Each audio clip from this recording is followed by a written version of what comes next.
To Kevin Matthews from the US state of Virginia. He's an assistant professor of European history at George Mason University. Thank you very much for your time, Kevin. Now, Truss didn't overwhelmingly win. In fact, a lot of people didn't vote at all. Is this a case of lack of enthusiasm? Tell us about the divide within the Tory party. Well, I think you're exactly right about that. It seems that the longer this Tory leadership campaign went on, the greater the dissatisfaction with Liz Truss became obvious. She is not supported by a majority of Conservative MPs. When they voted the first stage of this, at the very last round, she got less than 1/3 of the votes. So she's going into this job already in a dangerous position with a number of not just Conservative MPs, but also, more importantly, Conservative voters who would rather have kept Boris Johnson in the job. Now, EU relations are a pressing issue for the incoming Prime Minister. Truss has been campaigning on a very hard line. Already there's a recession in the country, an energy crisis, there's social unrest. Could the UK enter into a trade war with its closest trading partners, do you think?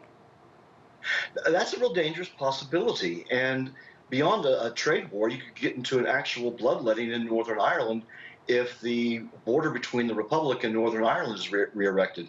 And that's what Truss is flirting with when she says she wants to get rid of the protocol. The only people in Northern Ireland who really want to get rid of the protocol are the Democratic Unionist Party and their supporters. Many people in the North like being in this halfway house where they're in the single market with the Republic of Ireland and the rest of the European Union, but they also are still a part of the United Kingdom. So she's made herself no friends by coming off with these off-the-cuff remarks, as you quoted, or your package quoted, with Emmanuel Macron, and saying other things about European leaders that simply are tone-deaf at best. Now, Boris Johnson was elected with a huge majority, including winning many seats that were traditionally Labour Party seats. Will Liz Truss have that same broad appeal outside of the Tory party, do you think? Well, that's the big question, isn't it? Because it doesn't seem that she's got the crowd appeal that Boris had.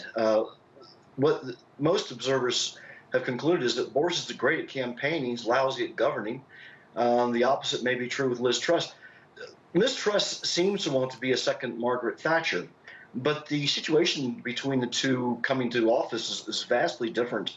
When Thatcher became Prime Minister in 1979, she was following on from several years of Labour Party that had become hugely unpopular.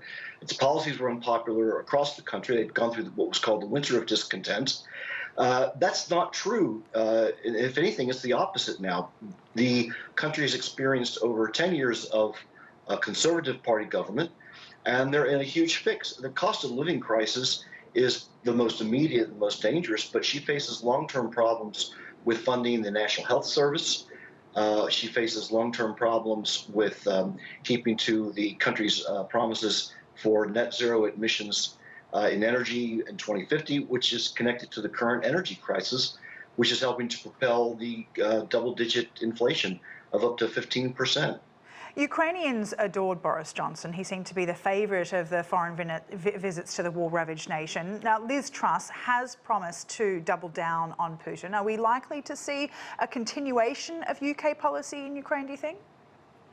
Well, for the moment, I think so. The question is how much pain are the British people willing to accept?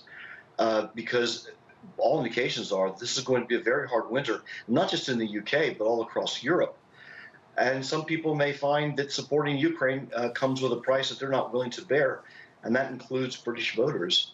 So she's inheriting a whole peck of troubles that maybe Boris Johnson is very happy to walk away from for right now. And she has to remember that Johnson will remain a member of Parliament unless a parliamentary inquiry finds that he lied to the House of Commons, in which case he might have to step aside for his seat and either stand again or wait until the next general election.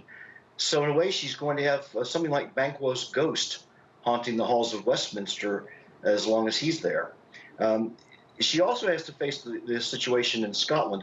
She has said some very intemperate things about the Scottish First Minister, Nicola Sturgeon. Said that she's best ignored.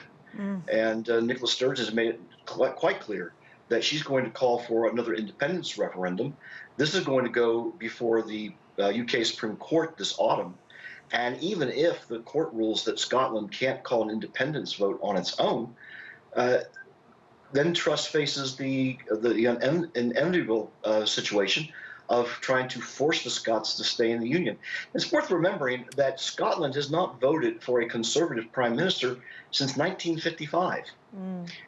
So she leads a party that's very unpopular north of the border. And some very big issues ahead. Really appreciate your time there, Kevin. Thank you. Kevin Matthews there, Assistant Professor of European History at George Mason University.